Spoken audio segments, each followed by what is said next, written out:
नेकी और बदी की पहचान हदीस नबी सल्लल्लाहु अलैहि वसल्लम की रोशनी में नबी करीम सल्लल्लाहु अलैहि वसल्लम ने नेकी और बदी के दरमियान फ़र्क को हदीस में बहुत वाज़ेह और दिलचस्प अंदाज में बयान फरमाया है।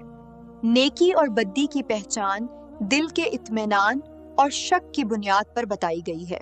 नेकी, रसूल अल्लाह सल्लल्लाहु अलैहि वसल्लम ने फरमाया, नेकी वो है जिससे तुम्हारा दिल मुतमइन हो जाए और रूह सुकून पाए।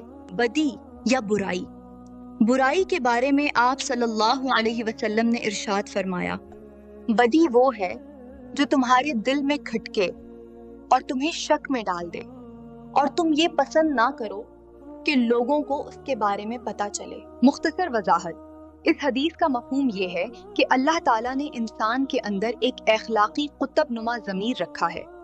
नेकी इंसान को अंदरूनी खुशी और सुकून देती है। बदी इंसान के अंदर बेचैनी पैदा करती है और इंसान उसे दूसरों से छुपाने की कोशिश करता है।